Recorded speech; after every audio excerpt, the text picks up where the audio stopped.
A very good morning to all of you. Today I am going to start a new chapter in the geography, and the name of the chapter is India Climate, Bharatiya Jalwayu. In this chapter we shall study about the climatic condition of India, and in previous classes we have discussed about the physical feature of India and cultural variation of India.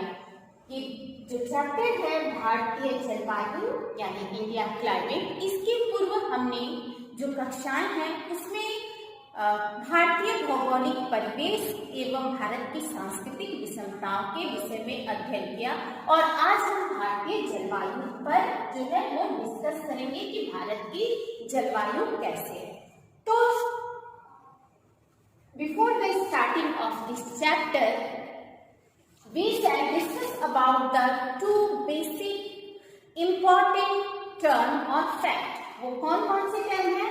First है आपका weather और climate. कहने का मतलब है कि अगर हमें भारतीय जलवायु के विषय में अध्ययन करना है तो हमें दो महत्वपूर्ण टर्म को पहले समझना होगा, और वो दो महत्वपूर्ण टर्म कौन है? Weather and second is climate. Weather and climate both are the basic element of natural environment.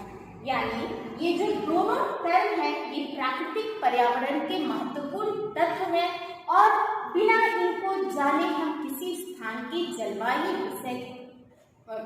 विशेष के बारे में हम अध्ययन नहीं कर सकते हैं।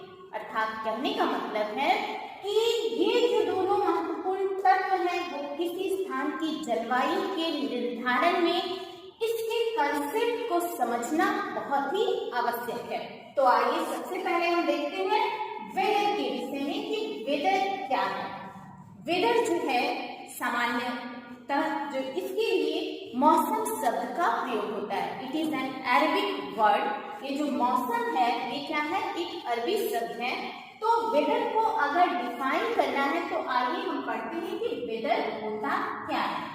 Weather refers to the sum total of the day-to-day changes in the atmospheric condition at any place। यानी यहाँ पे आपको इस जो डेफिनेशन है उसमें दो महत्वपूर्ण तत्व मिले, एक आपका एटमॉस्फेरिक कंडीशन और दूसरा है डे टू डे चेंजेस।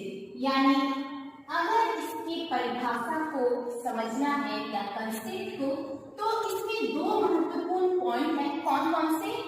सबसे पहला एटमॉस्फेरिक कंडीशन और दूसरा जो है डे टू डे चेंजेस। यानी क्या है मौसम? देखिए वेदर जो है वो किसी भी स्थान विशेष में, किसी भी स्थान पर उसकी जो एटमॉस्फेरिक कंडीशन है उसमें दिन पर दिन या प्रतिदिन जो परिवर्तन होता है उसके योग को ही वेदर कहते हैं। यानी अब जो दूसरा टर्म है वो क्या है? Atmospheric condition. यानी इस डेफिनेशन को जब हमको समझना है तो इस पॉइंट को भी समझे कि एटमॉस्फेरिक कंडीशंस क्या होते हैं। तो these are the factors of atmosphere. ये वायुमंडल के कारक होते हैं जो कि किसी स्थान की जलवायु के निर्धारण में सहायक होते हैं। वो कौन कौन से कारण है? This factors are temperature, rainfall, wind, humidity, cloudiness, sunny, जो कि क्या है कि किसी स्थान का तापमान, वर्षा, हवा, फिर और भी जितने भी एटमॉस्फेरिक जो एलिमेंट्स हैं वो सब एटमॉस्फेरिक कंडीशंस कहलाते हैं। तो किसी भी स्थान पे जब ये एटमॉस्फेरिक कंडीशन प्रतिदिन बदलते हैं तो उसे ही वेदर कहा जाता है। क्लियर? उदाहरण के रूप में हम मान लो बनारस को लेते हैं, अपनी जो जिला है उसका ही उदाहरण में ले रहे हैं। तो वाराणसी मान लीजिए, अगर आज के टेम्परेचर को हम बताएं कि बनारस का आज का टेम्परेचर भी है, आज बनारस में कोहरा पड़ा है, आज बनारस में जो है ये रेनफॉल हुआ है, यहाँ का तापमान ऐसा है, यहाँ पे ह्यूमिडिटी इतनी है। तो ये जो हम किसी समय विशेष या दिन में, किसी एक विशेष दिन में जो तापमान या जो भी एटमॉस्फेरिक कंडीशन है उसका निर्धारण करते हैं वो हमारा वेदर कहलाता है। यानी कल जो है ये कोई आवश्यक नहीं है कि कल यही एटमॉस्फेरिक कंडीशन बना रहे।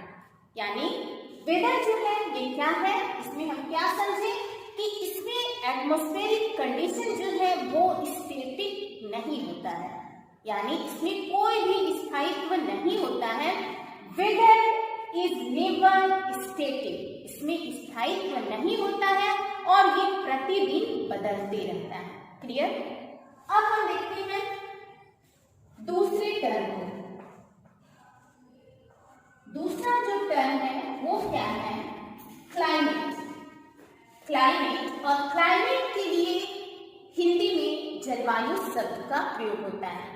जबकि आपका जो शीर्षक है आज जो पढ़ना है वो तो उसमें खुद ही लिखा है इंडिया क्लाइमेट, यानी भारत की जलवायु को समझना है। तो क्लाइमेट क्या है? Climate refers to the average state of weather condition. अब जितनी भी एटमॉस्फेरिक कंडीशन में प्रतिदिन बदलाव हो रहे हैं, अगर वो लंबे समय तक, यहाँ पे लिखा है इसके जो महत्वपूर्ण डेफिनेशन के पॉइंट है वो है average state of weather condition. उदाहरण के रूप में बता रहे हैं कि अगर जलवायु किसी करते हैं तो किसी भी वेदरिंग कंडीशन के अगर स्टेट का औसत बताया जाए तो वो हमारा क्लाइमेट में उसका आकलन होगा। कहने का मतलब है कि अगर किसी स्थान विशेष पर जो स्थान विशेष नहीं करेंगे, इसमें कई भाग ले सकते हैं। एक बृहद क्षेत्र पे अगर जो वेदरिंग कंडीशन है वो लंबे समय तक बना रहे तो उसे ही हम क्लाइमेट या जलवायु कहते हैं। उदाहरण के रूप में जो है ये क्या होता है, उदाहरण के रूप में हम ले सकते हैं कि अगर हमें भारत की जलवायु, तो भारत की जलवायु को बताना है तो हमें संपूर्ण क्षेत्र की जो वेदरिंग कंडीशंस हैं उसके एवरेज का आकलन किया जाता है। यानी ये जो है, ये जो आपका क्लाइमेट है ये क्या है, इसका निर्धारण लगभग 35 वर्ष के बाद अगर किसी भी वेदरिंग कंडीशन जो लंबे समय तक बना रहे किसी क्षेत्र विशेष पर तो उसे क्लाइमेट के अंतर्गत लेते हैं। अब हमारा जो भारत की सबसे पहले जो इंडिया की क्लाइमेट है तो उसे देखें तो सबसे पहले आप इंडिया की क्लाइमेट को याद करेंगे कि भारत की जो जलवायु है उसे ट्रॉपिकल मॉनसून के नाम से जाना जाता है। सो स्टूडेंट, अगर हमें भारतीय जलवायु के विषय में अध्ययन करना है तो हम सबसे पहले बताएंगे कि भारत की जो जलवायु है उसे उष्णकटिबंधीय मानसूनी जलवायु के नाम से जाना जाता है। यानी the climatic condition of India is called tropical monsoon climate. क्या कहते हैं? ट्रॉपिकल मॉनसून,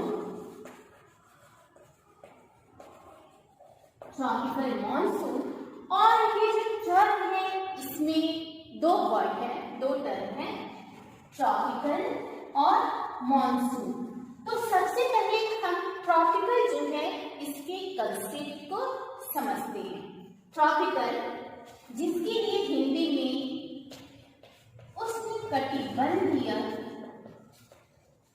शब्द का प्रयोग होता है। यानी हिंदी में ट्रॉपिकल के लिए उष्णकटिबंधीय शब्द का प्रयोग होता है।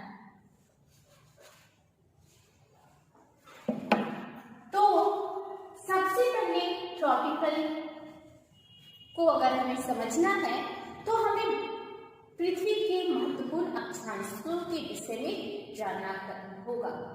तो सबसे पहले हम पृथ्वी के जो मेन लैटिट्यूड है उस पर डिस्कस करेंगे। सपोज कीजिए ये हमारा पृथ्वी है।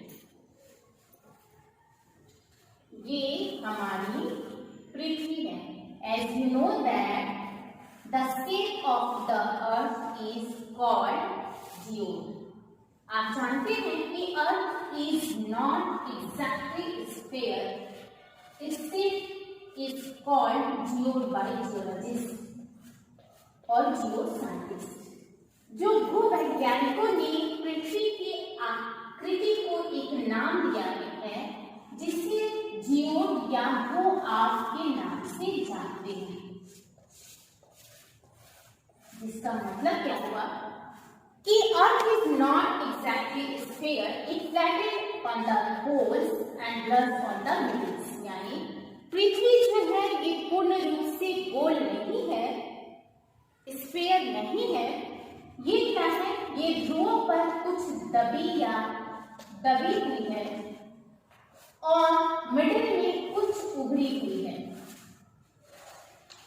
यानी पृथ्वी पूर्णतः जो है वो गोल नहीं है।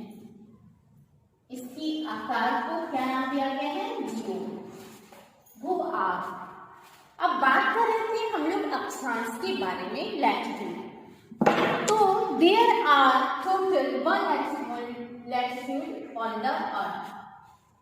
कुल जो है लैटिट्यूड की संख्या जो है 181 है, जिसमें हम ट्रॉपिकल अगर समझना है तो कुछ महत्वपूर्ण पृथ्वी के जो आपके लैटिट्यूड्स हैं उसके बारे में समझेंगे। तो सबसे पहले पृथ्वी के बीचों बीच जो लैटिट्यूड मानी गई है, क्योंकि आप जानते हैं लैटिट्यूड क्या है, ऐसी रेखाएं जो ऐसी काल्पनिक रेखाएं जो पृथ्वी पर पूरब से पश्चिम की ओर मानी गई है और जो समानांतर होती है, पैरेलल होते हैं, उसे ही लैटिट्यूड कहते हैं। तो जो पृथ्वी के बीचों बीच जो लैटिट्यूड है उसे इक्वेटर के नाम से जानते हैं। Since it is an imaginary line that cut Earth into two equal halves, देख रहे हैं ना कि ऐसी काल्पनिक रेखा जो पृथ्वी को दो बराबर भागों में बांटती है उसे ही इक्वेटर कहते हैं, विषुवत रेखा या भूमध्य रेखा, यानी भूमध्य में पृथ्वी के बीचों बीच से गुजरने वाली रेखा। और ये काल्पनिक है, किसी स्थान के निर्धारण और समय के निर्धारण के लिए अक्षांश और देशांतर का अध्ययन किया जाता है। तो इस वैली में 0 डिग्री लैटिट्यूड, इसका जो मान है वो 0 डिग्री लैटिट्यूड के द्वारा डिनोट किया जाता है। It's valley is denoted by 0 degree latitude. अब इक्वेटर के ऊपर जो लैटिट्यूड है उसे ट्रॉपिक ऑफ कैंसर के नाम से जानते हैं। ट्रॉपिक ऑफ कैंसर, जिसे हिंदी में कर्क रेखा के नाम से जाना जाता है, and it's value is 23.5 degree north latitude. अब क्या है कि इक्वेटर के ऊपर जितने भी लैटिट्यूड होंगे, since this lies in the northern side, so it denoted from north latitude always. चूंकि ये इक्वेटर के ऊपर है तो नॉर्दर्न हेमिस्फीयर में इसलिए इसके लिए नॉर्थ का प्रयोग होगा, और चूंकि ये लैटिट्यूड है तो इसके लिए एल जो लेटर है उसका यूज होगा, एल और एल। अब बात करेंगे इक्वेटर के नीचे। तो इक्वेटर के नीचे जो महत्वपूर्ण लैटिट्यूड है उसे ट्रॉपिक ऑफ कैप्रिकॉर्न के नाम से जानते हैं।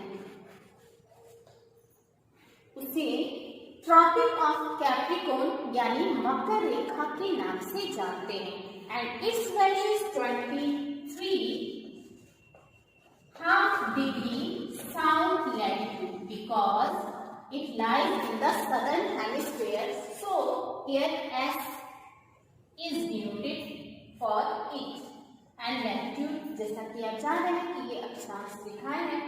तो ट्रॉपिक ऑफ कैप्रिकॉर्न इक्वेटर के नीचे की अक्षांश रेखा है जिसका मान कितना है 23.5 डिग्री दक्षिण अक्षांश यानी 23 हाफ डिग्री साउथ लैटिट्यूड। अब बात करेंगे जो महत्वपूर्ण अक्षांश है जो ट्रॉपिक ऑफ कैंसर के ऊपर स्थित है उसको आर्कटिक सर्कल के नाम से जानते हैं। Arctic circle and it's value is 66 half degree north latitude. जो ट्रॉपिक ऑफ कैंसर के ऊपर जो महत्वपूर्ण अक्षांश है उसे आर्कटिक वृत्त के नाम से जानते हैं जिसका मान जो है वो 66 डिग्री नॉर्थ लैटिट्यूड है। अब बात करते हैं ट्रॉपिक ऑफ कैप्रिकॉर्न के नीचे की महत्वपूर्ण जो अक्षांश है उसे अंटार्कटिक सर्कल के नाम से जानते हैं। अंटार्कटिक वृत्त जिसका मान है जिसकी वैल्यू है 66 हाफ डिग्री साउथ लैटिट्यूड जिसका मान है 66 डिग्री दक्षिण अक्षांश। As you know that Earth has two poles, north poles on the upper portion and south poles on the southern portion or lower portion. और पोल्स को हिंदी में ध्रुव के नाम से जाना जाता है। तो ये जो नॉर्थ पोल है इसकी वैल्यू जो है वो 90 डिग्री नॉर्थ और जो साउथ पोल है इसकी वैल्यू जो है वो 90 डिग्री साउथ से डिनोट किया जाता है।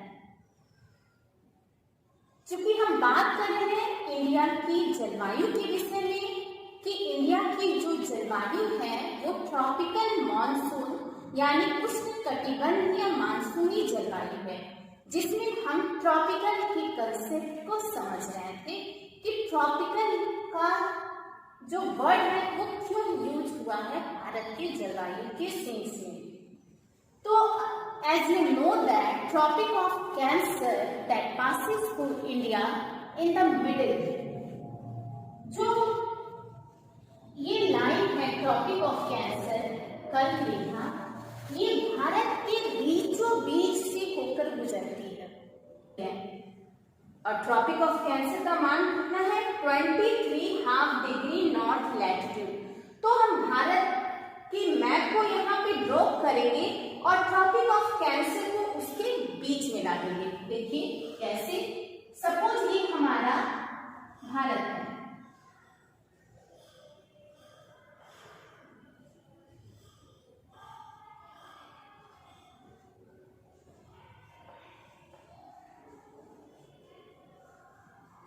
ये हमारा भारत,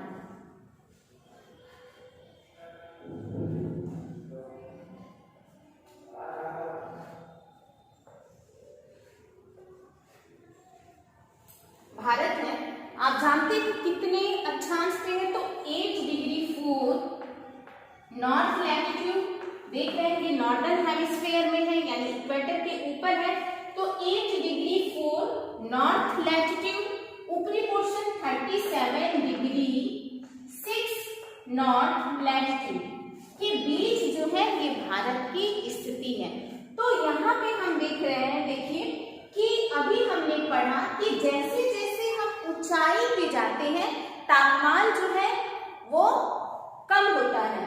तो यहाँ पे हम देख रहे हैं कि एक भाग जो है वो इक्वेटर के नजदीक है, 8 डिग्री 4 यानी जो बीच से ट्रॉपिक ऑफ कैंसर देखिए यहाँ से गुजर रही है, तो जो सदर्न पार्ट ऑफ इंडिया है यानी भारत का दक्षिणी भाग वो ध्रुवों के निकट इक्वेटर यानी विषुवत रेखा के निकट है। तो यहाँ का जो तापमान है वो ट्रॉपिकल यानी उष्णकटिबंधीय माना गया है। इसके पहले ही आपने देखा कि the region that lies between the Tropic of Cancer and Tropic of Capricorn is called tropical, यानी ऐसा क्षेत्र जो कर्क रेखा और मकर रेखा के बीच में होता है वहां पे गर्मी पड़ती है या उसे उष्णकटिबंधीय क्षेत्र कहते हैं। तो जो सदर्न इंडिया है वो क्या एक्सपीरियंस करेगा, वहां पे गर्मी का अनुभव होगा। अब ट्रॉपिक ऑफ कैंसर के ऊपर, यानी हम देख रहे हैं कि जैसे जैसे ऊंचाई की ओर हम जा रहे हैं, लैटिट्यूड जैसे जैसे इक्वेटर के हम ऊपर जा रहे हैं, तो टेम्परेचर जो है हमारा डिक्रीज होते जा रहा है। तो यहाँ पे मान लीजिए हम ट्रॉपिक ऑफ कैंसर के ऊपर की ओर जा रहे हैं, तो अगर हम 66.5 डिग्री नॉर्थ लैटिट्यूड के नीचे 37 डिग्री नॉर्थ लैटिट्यूड तक पहुंचेंगे, तो क्या होगा कि हमें बहुत ज्यादा ठंडे का अनुभव होगा। यही कारण है कि गुजरात के ऊपर उत्तर प्रदेश अगर हम लें या उसके नीचे मध्य प्रदेश का क्षेत्र लें, तो मध्य प्रदेश जो है वो कश्मीर की तुलना में कम ठंडा होगा। और कश्मीर जो है, कहने का मतलब कश्मीर जो है वो मध्य प्रदेश की तुलना में अधिक ठंडा होगा। क्यों? क्योंकि वो जो है वो उस क्या है कि उसकी स्थिति जो है वो ऊपरी अक्षांश पे है। कहने का मतलब है वो इक्वेटर से काफी दूर है। तो इसमें हमने देखा कि क्या कि जैसे जैसे हम इक्वेटर से ऊपर या नीचे नॉर्थ पोल की ओर या साउथ पोल की ओर बढ़ते हैं, तो तापमान जो है वो डिक्रीज होता है, यानी हमें ठंडे का अनुभव होता है। यानी इक्वेटर पे बहुत ज्यादा गर्मी पड़ेगी, ट्रॉपिक ऑफ कैंसर पे इक्वेटर की तुलना में कम गर्मी पड़ेगी, यानी ट्रॉपिक ऑफ कैंसर इक्वेटर की तुलना में ठंडा होगा। अगर आर्कटिक सर्कल की बात करें तो ये ट्रॉपिक ऑफ कैंसर और इक्वेटर ट्रॉपिक ऑफ कैंसर की तुलना में और भी ठंडा होगा। और अगर हम ध्रुवों पे जाएं, चाहे नॉर्थ पोल पे या सदर्न पोल की बात करें उसी तरह, तो वो बहुत ज्यादा ठंडा होगा, फ्रिजिड जोन होगा। तो इस तरह हमने ये भी देख लिया कि भारत में दो तरीके के क्लाइमेट हो गए। क्लाइमेट की बात करें तो एक है जो सदर्न पोर्शन ऑफ इंडिया है, वो क्या करता है, वहां का जो क्लाइमेट है ट्रॉपिकल क्लाइमेट है, उसमें कटिबंधीय क्लाइमेट, और ऊपर का जो क्लाइमेट है सब ट्रॉपिकल है, यानी जो है इसकी तुलना में ये। We focus on the next term that is monsoon. अब जो है हम दूसरी जो कंसेप्ट को समझेंगे वो है monsoon. Monsoon that derives from an Arabic word मौसम, जिसका मतलब होता है मौसम। यानी ये मॉनसून जो शब्द है इसकी उत्पत्ति अरबी भाषा के मौसम शब्द से हुई है, जिसका अर्थ होता है मौसम। क्या वो शब्द कौन सा है? अरबिक मौसम, और जिसका मतलब है मौसम। मौसम सामान्यतः मौसम किसे कहा जाता है? यानी मौसम के अनुसार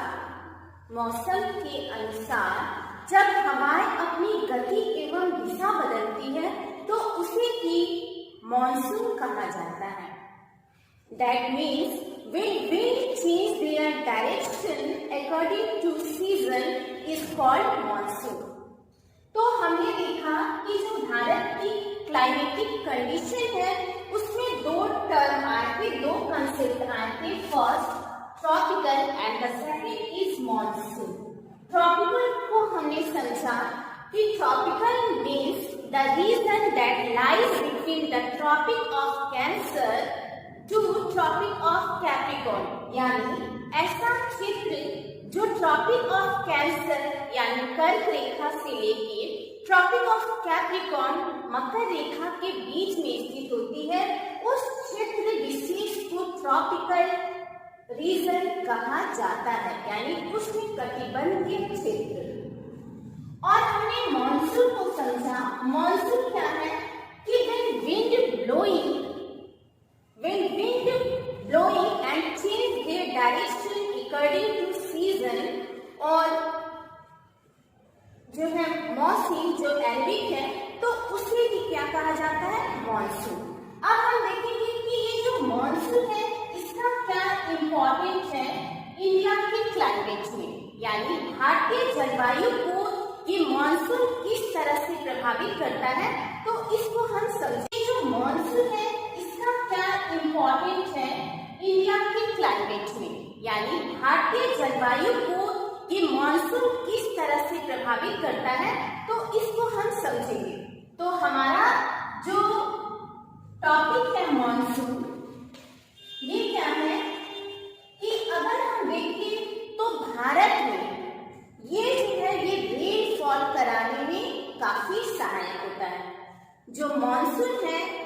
में जो वर्षा होती है वो इस मॉनसून के ही आधार पर होती है। तो हम कह सकते हैं कि Indian climatic condition is deeply affected by the monsoon और इन्फ्लुएंस्ड बाय द मानसून। जो भारतीय जलवायु है ये मानसून के द्वारा विस्तृत या वृहद रूप से प्रभावित होती है और जो बिना मानसून के भारत में वर्षा संभव नहीं है। तो अगर monsoon influence the climatic condition of India is very deeply, कैसे कि as you know that India is agricultural country, Bharat जो है एक कृषि प्रधान देश है और यहाँ की जो अधिकतर जनसंख्या है वो गांव में निवास करती है और जिनका मुख्य पेशा क्या है, कृषि। आप जानते हैं कि जो भारत की मेन जो ऑक्यूपेशन है वो क्या है, कृषि करना, एग्रीकल्चर। और इस मानसून का प्रभाव भारत के क्लाइमेट पे कैसे है कि अगर मानसून समय पे आता है, अगर मानसून जो है वो समय पे आता है तो प्रोडक्शन बहुत अच्छा होता है और इससे देश की इकोनॉमी में ग्रोथ होता है, यानी it influence the economy of the India. ये भारत के अर्थव्यवस्था को प्रभावित करता है। तो इसकी एक इम्पोर्टेंस में क्या हम देख लिए कि ये भारत की इकोनॉमी को ग्रो करता है मानसून, और अगर ये मानसून भारत में टाइम से नहीं पहुंचता है तो ये भारत की अर्थव्यवस्था पे नकारात्मक प्रभाव डालता है, यानी उस सिचुएशन में भारत की अर्थव्यवस्था पीछे हो जाती है। तो इस तरह हम देख रहे हैं कि मानसून जो है ये भारत की क्लाइमेट को बृहद यानी एक महत्वपूर्ण तरीके से प्रभावित करता है। मानसून की इफेक्ट को देखना है तो कई सारे टर्म्स हैं, उसको समझना जरूरी है। दूसरा, जो टेम्परेचर और प्रेशर का कंसेप्ट है, टेम्परेचर और प्रेशर, तापमान और दबाव, ये दोनों क्या होते हैं, एक दूसरे के ऑपोजिट होते हैं। किसी स्थान के क्लाइमेट के निर्धारण में, किसी स्थान विशेष के जलवायु के निर्धारण में ये दो जो एटमॉस्फेरिक कंडीशंस हैं, फैक्टर्स हैं, वो एक दूसरे के अपोजिट होते हैं। मतलब कि अगर टेम्परेचर हाई है, तापमान अगर अधिक है, तो प्रेशर, दबाव जो है वो लो होगा। कहने का मतलब कि किसी क्षेत्र विशेष या स्थान पे जब टेम्परेचर हाई होगा, तापमान अधिक होगा, तो वहां जो दबाव है या दाब है वो कम होगा। दूसरा, अगर किसी क्षेत्र विशेष पे टेम्परेचर लो होगा, तापमान जो है कम होगा, तो उस स्थान विशेष पे जो प्रेशर है वो हाई होगा। तो हमने देखा कि क्या है, एक तरीके से ये इनवर्सली प्रोपोर्शनल कह सकते हैं कि टेम्परेचर जो है वो प्रेशर के इनवर्सली प्रोपोर्शनल है, यानी इसके अपोजिट है। इस टर्म को हमने समझा कि क्या है कि temperature always opposite to pressure. तो ये जब कंसेप्ट हम समझे रहेंगे तो हम जो भारत की क्लाइमेटिक कंडीशन या किसी भी स्थान की क्लाइमेटिक कंडीशन को आसानी से समझ सकते हैं। अब जो ये मॉनसून है, इसे इंडियन मेट्रोलॉजिकल डिपार्टमेंट यानी भारतीय मौसम विज्ञान जो है वो दो भागों में बांटा है। भारतीय जो मॉनसून है, इंडियन मॉनसून, भारत के हम पढ़ रहे हैं मॉनसून भारत के जलवायु के अंतर्गत। तो जो ये इंडियन मॉनसून है ये क्या है, इसे भारतीय मौसम विभाग ने दो भागों में डिवाइड किया है, यानी Indian meteorological department divided the Indian monsoon into two categories. किसके आधार पे, तो विंड के आधार पे। क्योंकि हम पहले ही पढ़े कि मॉनसून मीन्स क्या, when wind change their direction according to season। तो यहाँ पे जो पहला जो है वो कौन सा पार्ट है, monsoon.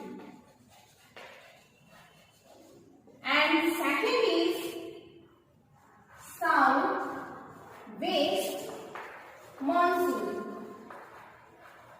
तो इंडियन मॉनसून की जो पहला डिवीजन है हमारा वो है नॉर्थ ईस्ट मॉनसून यानी उत्तर पूर्वी मानसून, और जो सेकंड डिवीजन है वो है साउथ वेस्ट मॉनसून यानी दक्षिण पश्चिमी मॉनसून।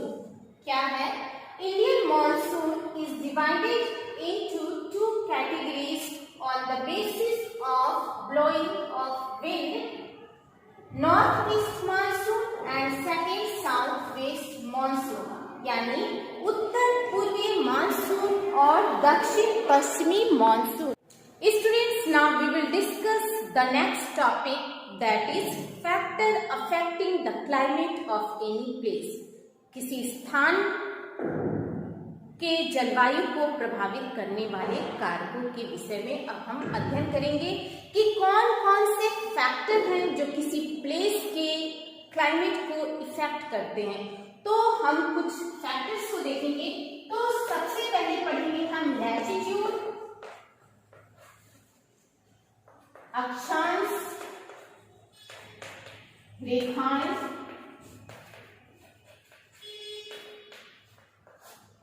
सेकंड है एल्टीट्यूड,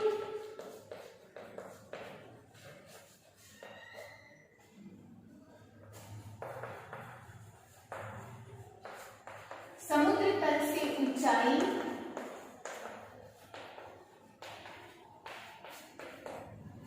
थर्ड है distance from the sea, distance from the sea समुद्र से दूरी,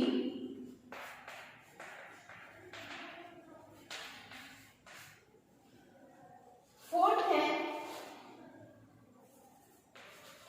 विंड एंड प्रेशर,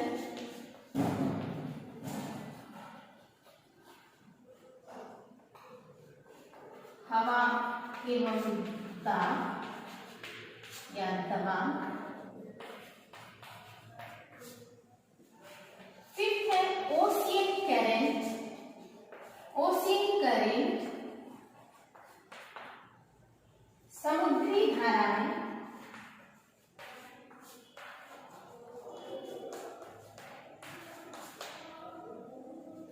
और सिक्स्थ है रिलीफ, पर्वत पहाड़ी यानी ऐसे लैंडफॉल जो बहुत ऊंचे होते हैं। तो there are some factors that affecting the climate of any place. ये कुछ ऐसे महत्वपूर्ण कारक हैं जो किसी स्थान विशेष की जलवायु को प्रभावित करते हैं। जैसे सबसे पहले latitude, altitude, distance from the sea, wind and pressure, ocean current and relief. तो ये इन महत्वपूर्ण जो टॉपिक्स हैं उस पे हम सब टॉपिक हैं, तो उस पे हम धीरे धीरे डिस्कस करेंगे। तो सबसे पहले जिस टॉपिक को हम लेंगे वो हमारा है latitude that affect the climate of any place, जिसमें हम इंडिया के भी कॉन्टेक्स्ट को लेते चलेंगे और समझेंगे कि भारत में अक्षांश रेखाएं कैसे भारतीय जलवायु को प्रभावित करती है। तो हम देखेंगे, ये सब रफ कर दे रहे हैं, बस आपका है लैटिट्यूड।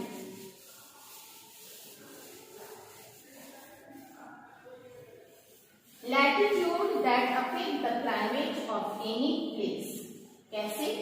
देखिए,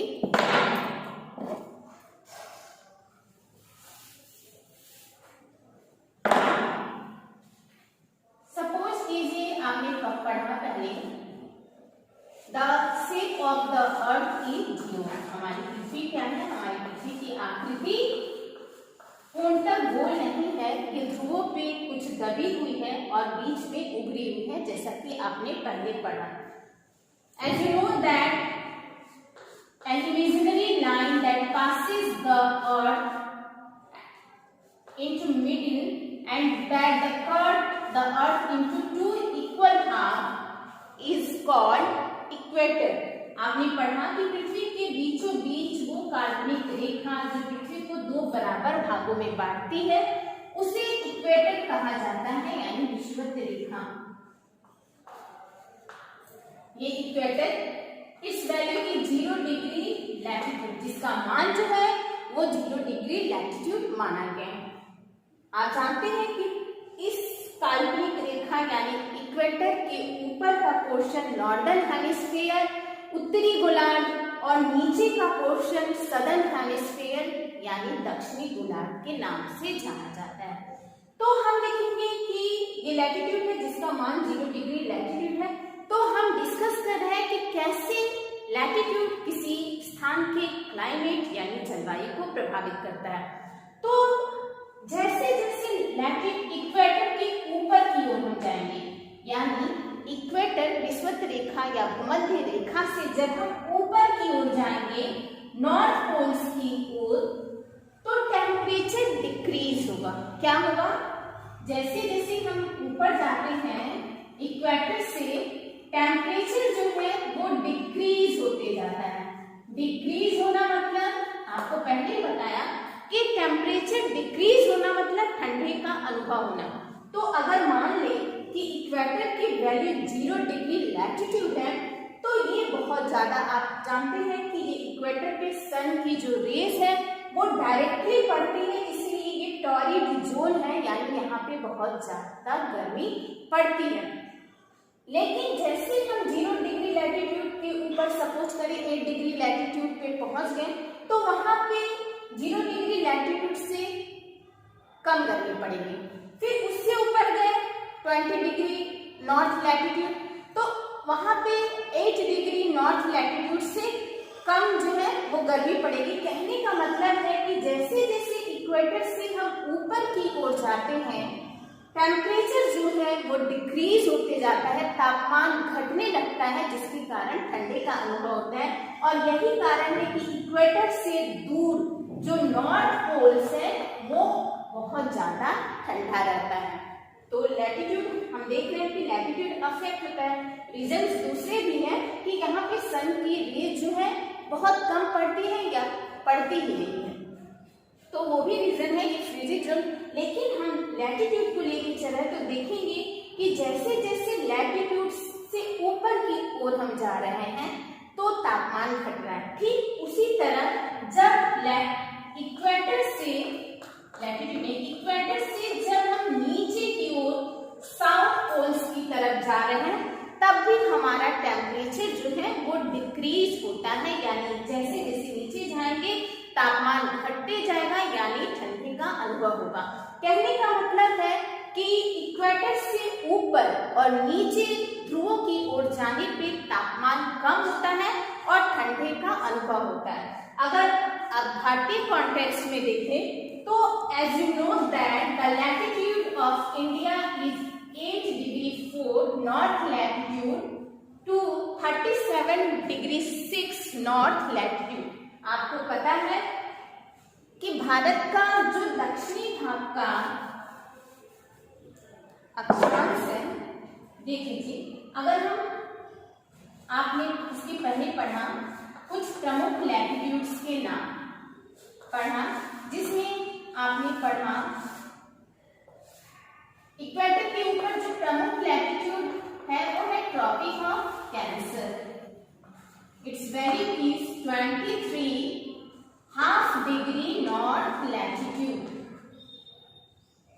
और ट्रॉपिक ऑफ कैंसर के नीचे इक्वेटर के नीचे जो प्रमुख लैटिट्यूड है वो है ट्रॉपिक ऑफ कैप्रिकॉर्न। ये सभी काल्पनिक हैं, भूवैज्ञानिकों के द्वारा किसी स्थान की स्थिति और समय निर्धारण के लिए अक्षांश और देशांतरों का प्रयोग होता है, जो कि काल्पनिक रेखा है। तो ट्रॉपिक ऑफ कैंसर की वैल्यू है 23.5 डिग्री साउथ लैटिट्यूड। अगर बात करें ट्रॉपिक ऑफ कैंसर के ऊपर प्रमुख काल्पनिक अक्षांश रेखा तो वो है Arctic circle. Arctic with its value is 66.5 degree north latitude.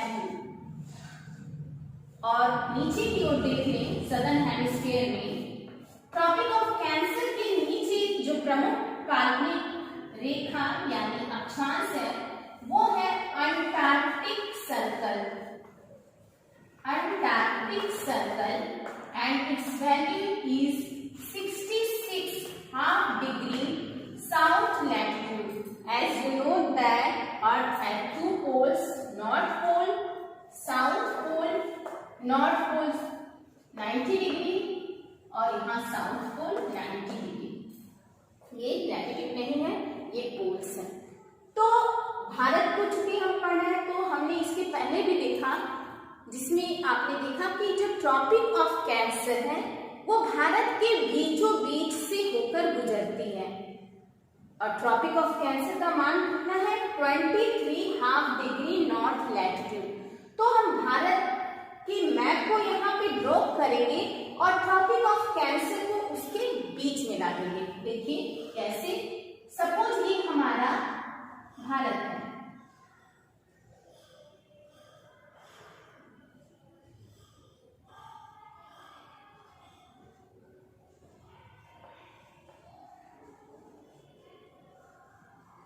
ये हमारा भारत,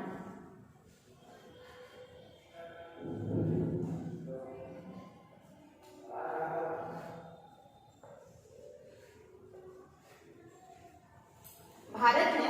आप जानते हैं कितने अक्षांश पे है, तो 8 डिग्री 4 नॉर्थ लैटिट्यूड।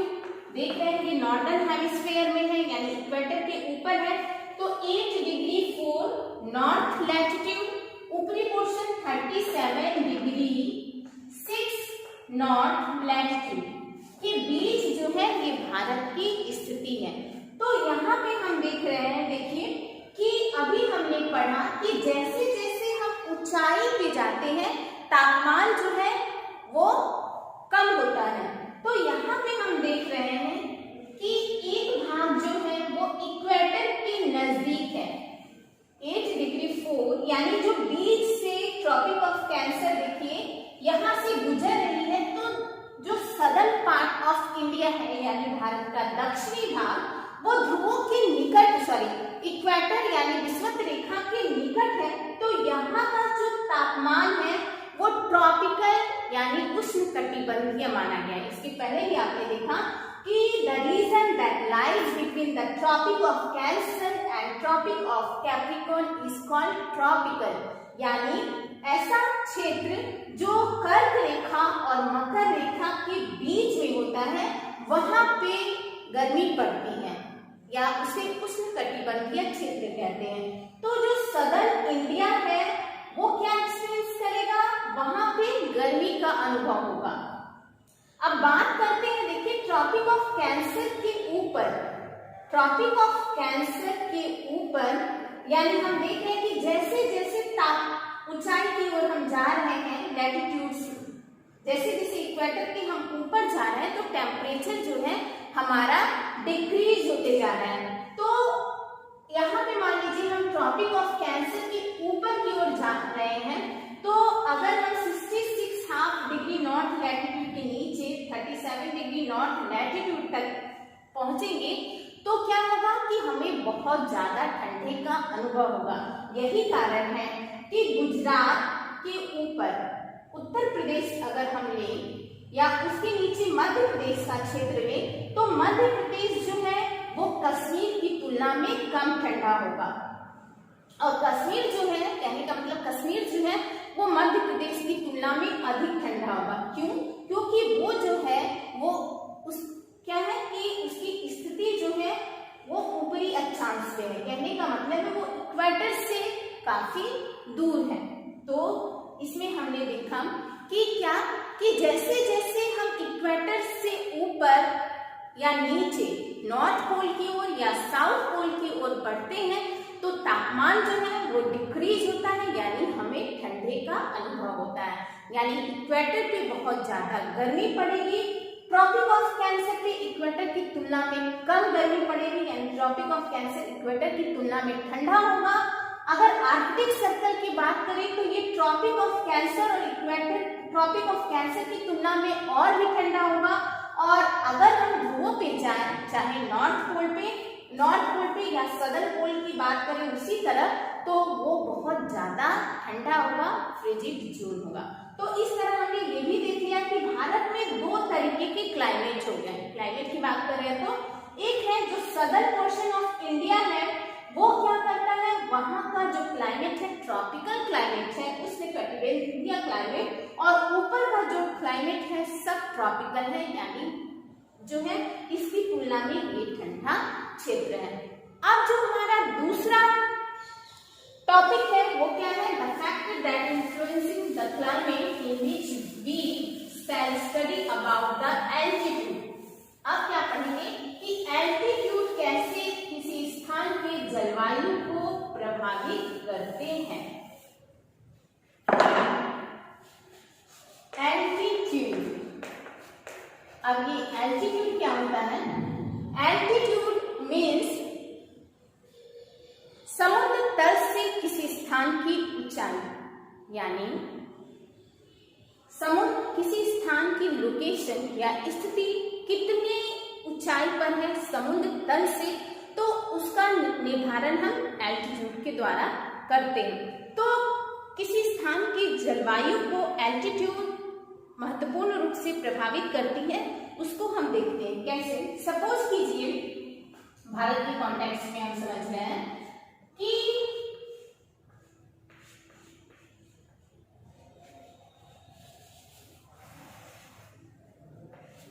बस आपको समझाने के लिए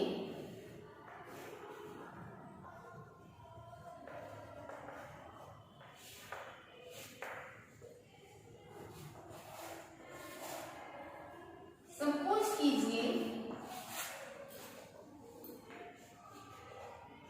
ये हमारा इंडिया है, तो हम क्या पढ़ रहे हैं कि एल्टीट्यूड कैसे किसी स्थान की जलवायु को प्रभावित करते हैं। यानी अगर हम बात करें समुद्र तल की, तो आप जानते हैं बे ऑफ बंगाल,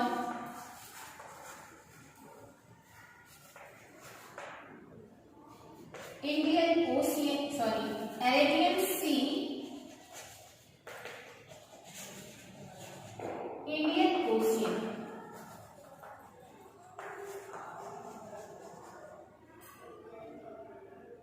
तो समुद्र तल से किसी स्थान की ऊंचाई का निर्धारण करना है। तो बात करते हैं, मान लीजिए हम का हिमाचल प्रदेश की, हिमाचल प्रदेश, और उसके नीचे उत्तर प्रदेश, उत्तर प्रदेश। तो अगर कोई पूछे कि हिमाचल प्रदेश अधिक ठंडा रीजन है या उत्तर प्रदेश, तो हम इसका निर्धारण कैसे करेंगे। क्या जलवायु के बारे में पूछा जाए कि हिमाचल प्रदेश की जलवायु और उत्तर प्रदेश की जलवायु को एल्टीट्यूड के आधार पर कैसे बताएंगे, तो हम समुद्र तल से उसकी स्थिति पहले देखेंगे। क्या है कि समुद्र तल से जो स्थान जितनी अधिक ऊंचाई पे रहता है उसका तापमान कम होता है, यानी जैसे जैसे वो स्थान की स्थिति है समुद्र तल से ज्यादा दूर है, तो उस स्थान का टेम्परेचर जो है वो कम होते जाता है।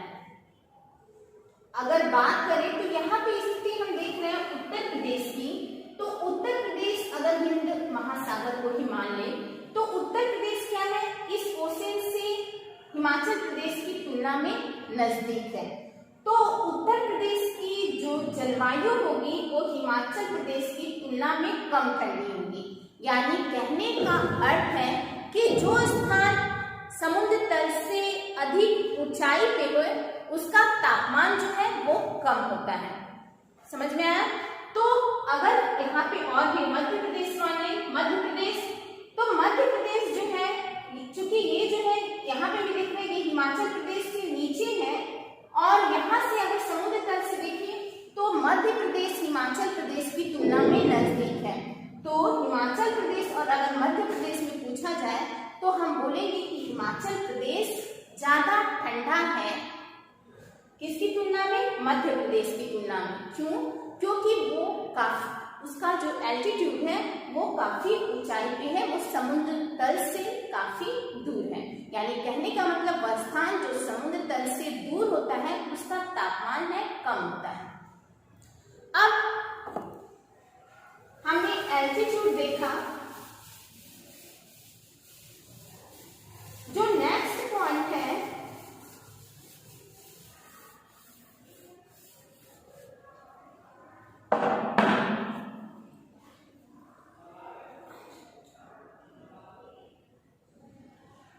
क्या है कि अगर देख लीजिए कभी कभी जो एल्टीट्यूड में कुछ ऐसे भी उदाहरण मिलते हैं कि सपोज कीजिए जो माउंटेनियस रीजन है, माउंटेन और प्लेन की तुलना में, अभी हमने किसी स्थान विशेष को लिया जैसे हिमाचल प्रदेश उत्तर प्रदेश लिया या हिमाचल प्रदेश मध्य प्रदेश लिया, लेकिन अगर कभी लैंडफॉर्म के रूप में पूछा जाता है कि किस लैंडफॉर्म का तापमान जो है वो कम है या उसकी जलवायु कैसी होगी। उदाहरण के लिए अगर लैंडफॉर्म पूछ दिया जाए, सपोज कीजिए फिर से ये हमारा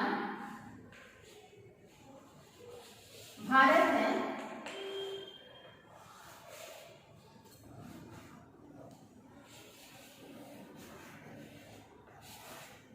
तो यहाँ पे माउंटेनियस रीजन आप जानते हैं, Himalayas lies in the northern side of the India, Bharat के उत्तर में हिमालय पर्वत श्रेणी स्थित है, और नॉर्दर्न प्लेन ये रीजन पता है, उत्तर प्रदेश, बिहार, झारखंड, छत्तीसगढ़, पश्चिम बंगाल, ये नॉर्दर्न प्लेन है। अगर इधर इंडस रीजन क्षेत्र ले लें, और ब्रह्मपुत्र तो नॉर्दर्न प्लेन जो है उत्तर भारत का मैदान। अगर दोनों में पूछा जाए कि किसकी, ये दोनों के एल्टीट्यूड के आधार पे यहाँ की जलवायु बताएं, तो फिर हम वही देखेंगे, चूंकि ये माउंटेन है, as you know that mountains क्या होते हैं, आर वेरी हाई, जो पर्वत है वो काफी ऊंचे होते हैं, जब आपने हिमालय को पढ़ा फिजिकल फीचर ऑफ इंडिया में। और नॉर्दर्न प्लेन देख रहे हैं, इसकी तुलना में चूंकि ये इस भाग का निर्माण नदियों के द्वारा लाई गई मिट्टी के जमाव से बना, ये फ्लैट लैंड है, माउंटेन की तुलना में बहुत कम ऊंचे है, और ये क्या है, पृथ्वी का सबसे ऊंचा भाग है, लैंडफॉर्म है। तो समुद्र तल से ऊंचाई किसकी अधिक हो गई, प्लेन रीजन की या माउंटेन की, माउंटेन रीजन की। क्यों? क्योंकि ये सबसे ऊंचा लैंडफॉर्म है। तो हम आसानी से कर सकते हैं कि जो माउंटेन है वो क्या है, वो काफी, उसकी एल्टीट्यूड ऊंची है, यानी वो समुद्र तल से काफी ऊंचा है, तो वो प्लेन की तुलना में क्या होगा, प्लेन की तुलना में अधिक ठंडा होगा। तो इस तरह हमने 3 प्रमुख टॉपिक अभी जो है कवर किया, लैटिट्यूड, एल्टीट्यूड, 2। अब जो है जो नेक्स्ट टॉपिक हम देखेंगे वो है distance from the sea, distance from the sea, यानी किसी स्थान की जलवायु को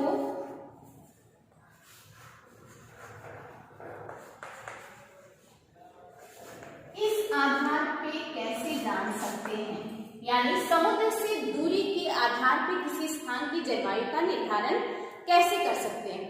तो इस चीज को हम ध्यान देंगे या समझेंगे कि जो स्थल है वो जल की तुलना में जल्दी गर्म होता है और उतना ही जल्दी ठंडा हो जाता है, जबकि जल जो है वो सूर्य की गर्मी से धीरे धीरे गर्म होती है और ठंडी भी धीरे धीरे होती है। यानी कहने का मतलब है कि लैंड जो है वो जल की तुलना में बहुत जल्दी गर्म होता है और जल्दी ठंडा हो जाता है।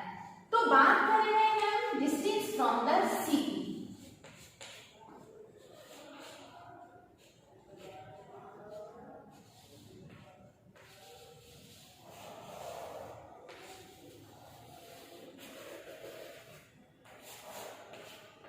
डिस्टेंस फ्रॉम द सी में क्या है कि जो स्थान समुद्र के पास होगा, जो स्थान समुद्र के पास होगा तो वहां का तापमान कैसा होगा, वहां की जलवायु कैसी होगी। तो चूंकि हम पढ़ रहे हैं कि लैंड जो है वो दिन में सूर्य की तापमान से गर्मी पाके तेजी से गर्म होना हो जाती है, किसकी तुलना में, तो वाटर की तुलना में, समुद्र की तुलना में। तो जो हवा का बहाव होगा वो दिन में स्थल मार्ग से जल मार्ग की तरफ होगा, यानी स्थल से समुद्र की ओर किसका बहाव होगा, वायु का। दिन में, रात में उसका उल्टा होगा, क्योंकि जो वायु है वो जो जल है वो धीरे धीरे ठंडी होती है, तो रात में जो हवा का बहाव होगा वो समुद्र से स्थल की ओर होगा। तो इस तरह हम देखेंगे कि जो रीजन समुद्र के किनारे, सपोज करें कि कोलकाता है, कलकत्ता पश्चिम बंगाल, और ये कहाँ है, बे ऑफ बंगाल, बंगाल की खाड़ी के पास है। उदाहरण के रूप में हम समझ रहे हैं बे ऑफ बंगाल के पास है, या मद्रास के रीजन को ले ले, तो ये दोनों रीजन क्या है, समुद्र के निकट है। चूंकि समुद्र के निकट है तो यहाँ की वायु में क्या होगी, ह्यूमिडिटी की मात्रा ज्यादा होगी। तो जो स्थान, हमको बस ये समझना है कि जो स्थान समुद्र के निकट होता है वहां की जो क्लाइमेट होती है वो मॉडरेट क्लाइमेट होती है। क्या होती है, जो स्थान समुद्र के निकट है उसकी क्लाइमेट क्या होती है, मॉडरेट क्लाइमेट होती है। इधर अगर गुजरात ले लें, महाराष्ट्र ले लें जो अरेबियन सी के निकट है, गोवा ले लें अरेबियन सी के निकट है, अगर इधर बात करें तो यहाँ पे हम वेस्ट बंगाल ले लें, उड़ीसा ले लें, फिर आपका आंध्र प्रदेश ले लें, तो ये सब रीजन क्या है, समुद्र के किनारे है। तो उड़ीसा ले लें, तो ये सब समुद्र के किनारे है, तो यहाँ की क्लाइमेट मॉडरेट होगी। मॉडरेट मीन्स न ज्यादा ठंडा न ज्यादा गर्म, यानी समुद्र के पास जो स्थान होता है वो न ज्यादा ठंडा होता है और न ज्यादा गर्म होता है। तो बात कर रहे थे हम कोलकाता की। कोलकाता चूंकि ये बे ऑफ बंगाल के पास है, तो ये, और अगर बात करें यहाँ पे हम दिल्ली की, तो दिल्ली अगर बात करें तो समुद्र से कौन दूरी पे है, कलकत्ता या दिल्ली। तो ये देख रहे हैं कि दिल्ली इधर भी अरब सागर से बहुत दूर हो गई, अगर इधर को ले लें बे ऑफ बंगाल से तो भी बहुत दूर हो गई, अगर नीचे से देखें इंडियन ओशन से तो भी बहुत दूर हो गई, यानी कहेंगे कि दिल्ली की जो स्थिति है वो समुद्र से बहुत दूर है। तो दिल्ली की जो टेम्परेचर होगी वो मॉडरेट नहीं होगी। अभी हमने पढ़ा कि जो स्थान समुद्र के निकट होता है उसका तापमान जो है वो मॉडरेट होता है, उसकी जलवायु मॉडरेट होती है, यानी न ज्यादा ठंडा न ज्यादा गर्म। तो अगर दिल्ली कोलकाता की जलवायु को हमको सिंपली ब्रीफली डिफाइन करना हो तो हम कहेंगे कि बंगाल जो है या कोलकाता जो है वो दिल्ली की तुलना में वहाँ का क्लाइमेट है वो मॉडरेट है, यानी न ज्यादा ठंडा है न ज्यादा गर्म है। और दिल्ली जो है ये क्या है, बंगाल की तुलना में या कलकत्ता की तुलना में गर्म है। तो ये हमने समझा डिस्टेंस फ्रॉम द सी। आगे हम पढ़ेंगे विंड एंड प्रेशर। नेक्स्ट तब अब हम देखेंगे कि जो wind and pressure affect the climate, कि हवा और दबाव किस तरह किसी स्थान की जलवायु को प्रभावित करती है। तो ये है विंड एंड प्रेशर, जिसका कुछ कंसेप्ट हमने पहले पढ़ा, जिसमें हमने आपको बताया था कुछ बेसिक चीज जो विंड और प्रेशर से जानना बहुत जरूरी है। क्या कि विंड के समय, मानसून के समय आपको बताया कि विंड जो है वो हमेशा ब्लो करती है high pressure to low pressure यानी उच्च दाब से निम्न दाब की ओर। और तापमान और प्रेशर का कंसेप्ट आपको बताए थे कि तापमान और प्रेशर का कंसेप्ट क्या बताए थे कि इनवर्सली प्रोपोर्शनल होते हैं एक दूसरे के, यानी जिस स्थान का तापमान हाई है, अधिक है, वहां प्रेशर जो है वो लो होगा। ये बताए थे किसी स्थान पर जब तापमान है वो अधिक होगा तो उस स्थान का अपोजिट होगा, यानी टेम्परेचर हाई होने पे दबाव जो है वो लो होगा। उसी तरह बताया था कि अगर किसी स्थान पर तापमान लो है, कम है किसी स्थान का तापमान, उस स्थिति में उस स्थान पे जो दबाव है वो हाई होगा। क्लियर? ये हमने पहले डिस्कस किया था। अब जो है हम इसके बाद देखें कि भारत की जलवायु को वायु और दबाव जो है वो कैसे प्रभावित करती है। तो इसको बाद में हम जो मॉनसून के टाइप बता रहे थे, इंडियन मॉनसून के टाइप, उसमें इसको डिस्कस करेंगे। लेकिन सिंपली पहले देखिए, as you know that India is a peninsular, it is surrounded by 3 sides of water. Bay of Bengal lies in the east, Arabian Sea lies in the west, and Indian Ocean lies in the south. आपको पता है कि भारत जो है 3 ओर से जल से या समुद्र से कह सकते हैं कि घिरा हुआ है। तो ये जो भारत की स्थिति है, ये भारत की जलवायु को प्रभावित करता है हवा और दबाव के निर्माण में। यानी जो हवाएं चलती हैं भारत में वो किससे प्रभावित होती है? तो इस पेनिनसुलर रीजन से प्रभावित होती है। अभी आपने पढ़ा कि क्या कि जो जल है स्थल की तुलना में देर से गर्म होता है और देर से ठंडा होता है, जबकि जो लैंड है, स्थल है, मतलब ये स्थल का जो भाग है, ये जल की तुलना में जल्दी गर्म होता है और जल्दी ठंडा भी हो जाता है। तो इस तरह हम भारत में देखेंगे कि वायु की गति और दबाव की स्थितियां जो है वो भिन्न भिन्न होती हैं। यानी ये जो भारत का पेनिनसुला रीजन है वो भारत में विभिन्न तरीके की वायु की गति और दबावों का निर्माण करता है, जिसको आगे हमें डिटेल में पढ़ेंगे। बस इतना हम जानेंगे कि किसी भी स्थान की जलवायु के निर्धारण में वायु और दबाव का महत्वपूर्ण योगदान होता है या भूमिका होती है। इसके बाद जो हम इम्पोर्टेंट फीचर्स और फैक्टर्स पढ़ेंगे वो है relief. How relief affect the climate of any place। यानी अब ये रिलीफ क्या है?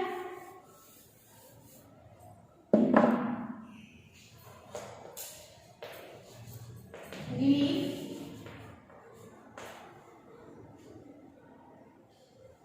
हाई लैंडफॉर्म्स, यानी इसमें मेनली जो है वो माउंटेन्स या ऊंचे भूभाग आते हैं। माउंटेन्स को लेंगे, इसमें पर्वत श्रृंखलाएं, माउंटेन्स। तो रिलीफ का भी किसी स्थान की जलवायु में महत्वपूर्ण योगदान है, उसको हम देखेंगे किस तरह। एज यू नो दैट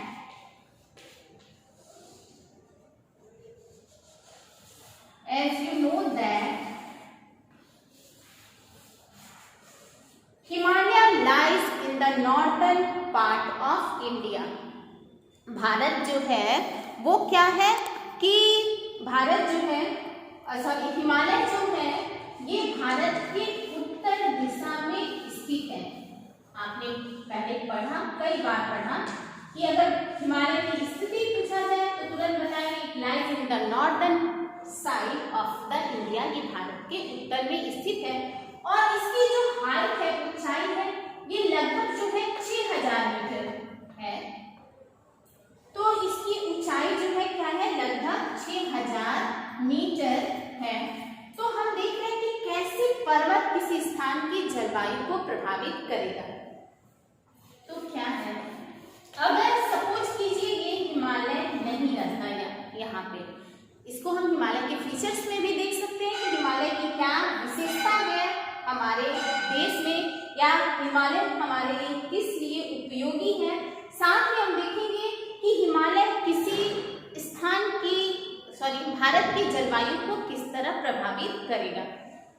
तो ये भारत के उत्तर में स्थित है और इसकी ऊंचाई लगभग 6000 मीटर है। हिमालय के ऊपर हम जानते हैं कि क्या है, मध्य एशिया का रीजन है, सेंट्रल एशिया। साइबेरियन रीजन, ध्रुवों की तरफ से, कि अगर ये हिमालय भारत के नॉर्थ में नहीं रहता तो साइबेरियन विंड जो है वो भारत में डायरेक्ट एंटर करती। यानी कहने का मतलब है it prevent to India from the Siberian wind. ये भारत को साइबेरियन विंड से बचाता है। यानी हिमालय उत्तर में अगर भारत के स्थित नहीं होता तो यहाँ पे साइबेरियन विंड जो है ये प्रवेश करती और भारत में कड़ाके की ठंडी पड़ती साइबेरिया की तरफ। यानी ये क्या करता है, हिमालय जो है वो साइबेरियन विंड को भारत में प्रवेश करने से रोकता है।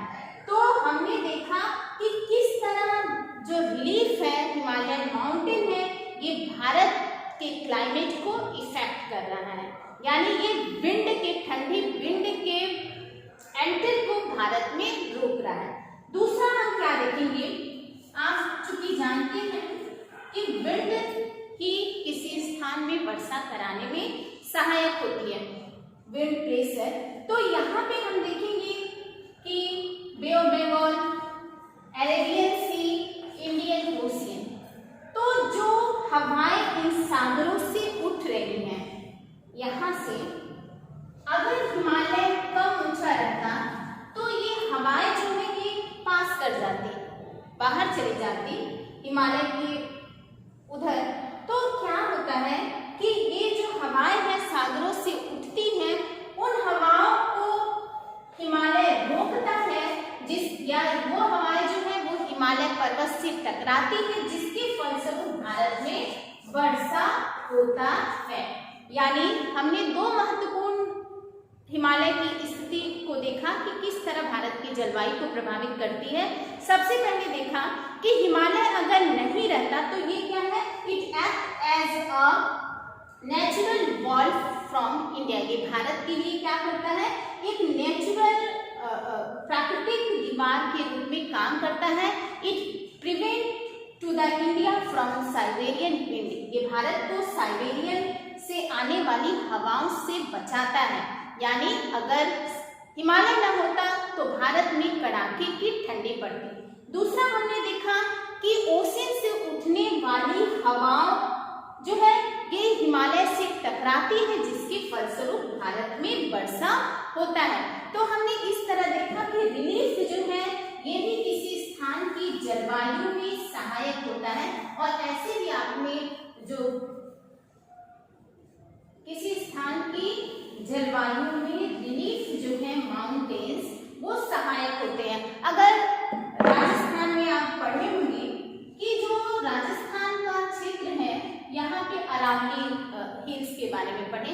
ये भी ओल्ड फोल्ड माउंटेन है, हिमालय भी फोल्ड माउंटेन है, जो नवीन मोरदार पर्वत। और जो अरावली है ये ओल्ड फोल्ड माउंटेन है, क्योंकि करोड़ों समय के साथ साथ ये विघटित हो गई है अक्षरण अपतन के द्वारा। तो ये जो अरावली हिल्स है इसमें हम पढ़ते हैं कि माउंटेन, अरावली माउंटेन क्या है, होते हुए भी राजस्थान में वर्षा क्यों नहीं होता, क्यों, क्योंकि उसकी ऊंचाई बहुत कम है। तो ये भी हम देखें कि यानी किसी पर्वत की ऊंचाई अगर अधिक है तो वो किसी स्थान की जलवायु में को प्रभावित करता है, यानी वर्षा हवाओं को रोक कर या टकरा के वर्षा कराने में सहायक करता है। चूंकि अरावली छोटी है तो ये वर्षा कराने में सहायक नहीं है। तो इस तरह हमने कई सारे जो फैक्टर्स हैं क्लाइमेट को प्रभावित करने वाले उसके बारे में पढ़ा। आगे हम पढ़ेंगे कि जो टाइप्स ऑफ मॉनसून है, इंडियन टाइप्स ऑफ मॉनसून, जिसमें हमने पढ़ा था कि इंडियन मेट्रोलॉजिकल डिपार्टमेंट, भारतीय मौसम विभाग ने भारतीय मॉनसून को दो भागों में बांटा था। हमने पढ़ा था नॉर्थ ईस्ट मॉनसून और साउथ वेस्ट मॉनसून। तो अब हम देखेंगे कि किस तरह ये मॉनसून भारत के जो 4 क्लाइमेट मॉनसून के अंतर्गत निर्धारित किए गए थे, विंटर, समर, रेनी और ऑटम, उसमें किस तरह वर्षा होती है उसके विषय में डिस्कस करेंगे। तो ये हमारा जो होगा ये